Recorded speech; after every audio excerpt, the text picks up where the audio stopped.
Hey y'all, welcome back. It's Wednesday, and yes, we're winging it. Thank you for sticking with us. We've been dark for a little while as we've taken care of some family matters, and that's the topic of this week's Winging It.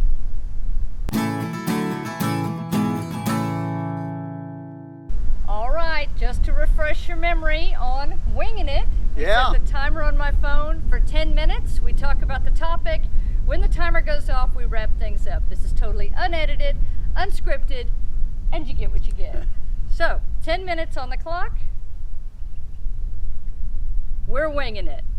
Hey, first and foremost, we want to say thank you to all the messages sent to us.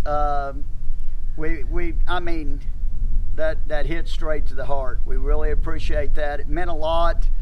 It's been a tough time, obviously, but you know, I know my mom is up there in heaven smiling, and you guys really made it a lot easier. We appreciate all the comments.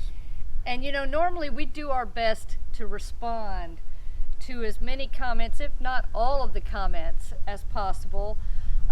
This was a little tough, though. We got so many comments here on YouTube, on Facebook, on Twitter, on Instagram, on Our Village, on Patreon. It was overwhelming, and it was so awesome. We read through everything. I wasn't able to respond to everybody, and I responded to some. That's right. But we also shared them with our family. Oh, yes, and it meant a lot to my dad. Yes. And of course, it was a busy time. When we got the news, we were at Lake Livingston, which we had been sticking pretty close to home just in case, because, you know, Mom had slid a little bit lately, and we wanted to stay close just in case. So we packed up right away. Yep. And, hey, the state parks did us right. They gave us our money back for the remaining days. That was pretty awesome. Yep. We've had to cancel a lot of reservations going forward. We're still taking care of family business. Right now, though, we're back on the road. We're at Brazos Bend State Park, which is close to Houston. Yeah, it was one of our home parks, if you remember back in our weekend RVing days. Yeah. We've spent a lot of time here over the years, and it's very convenient to Houston. So it's an opportunity for us to get back in the parks and yet still be close enough to continue to, you know, visit with Tom's dad and take care of business. And yeah, we still have, you know, things to take care of from my mom's part of the everything, and, you know, keep our arms around my dad as much as we can, and he's doing well, believe it or not. My parents were married 69 years. Yes. And a little background on my folks and my mom. You know, they were an inspiration to me to do this kind of traveling.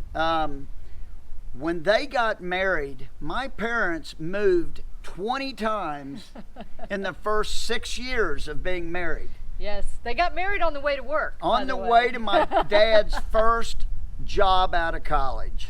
And so he had to scoop up that beautiful girl from town, like Dad said, the most beautiful girl in town, and I think he was dead right. and they did. They literally got married on the way to work. My mom was 18 years old. They had to get permission from her parents. Yep. And so, you know, had RVing been more popular back in that day with RV parks and stuff, that's probably what they would have done, because they were called doodlebuggers. And people that are like that today, that move from project to project, oil project to oil project, usually live in RVs.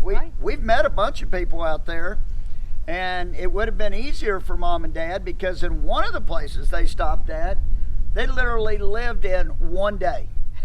One day. They moved in, and my dad got transferred the next day, and they moved out. Thank God my mom negotiated the money back from the landlord. They got lucky on that. But and also my folks did an extensive amount of traveling. My dad actually has been retired for 30 years. Yep. And he and my mom, before he retired, he traveled some for work, and she got to go too. And then after he retired, they traveled around the world. In fact, some neat facts. They were on the ground in all 24 time zones in the world. Yeah. So that's pretty cool. Not flew over them, but we're on the ground in all 24 time zones. And they visited all 7 continents.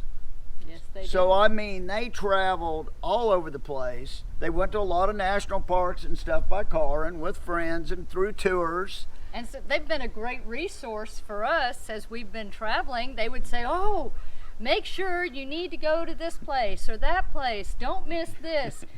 And you know what was really neat too, and really inspirational for me, was they didn't just go on these trips for themselves.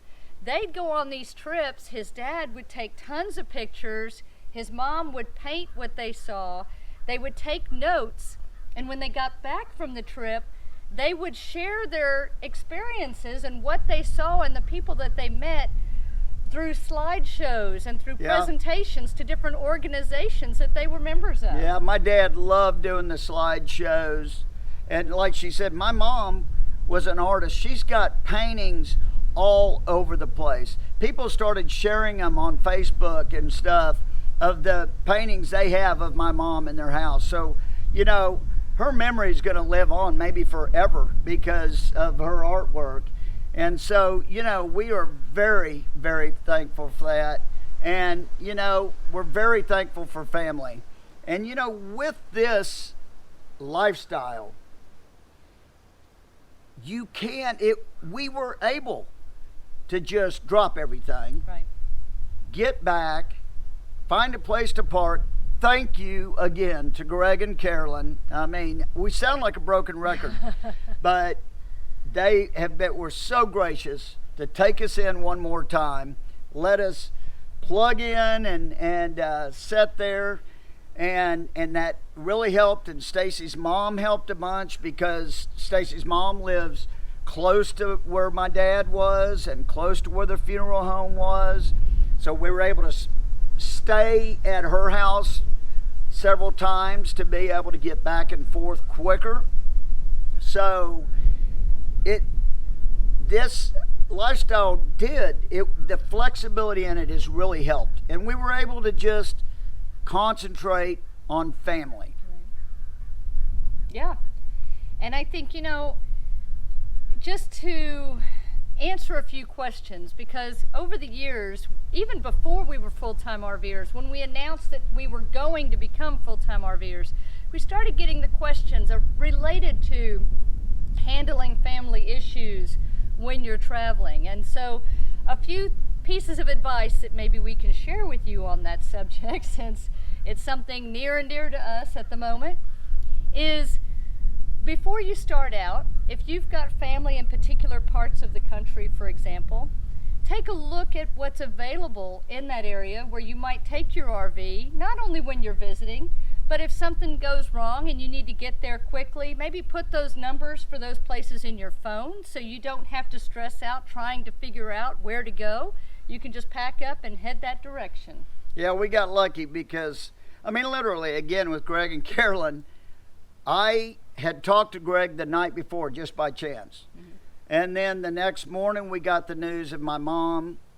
Instantly I called Greg, and boom, he's like, hey, come on. And that took so much of the stress away. Yes.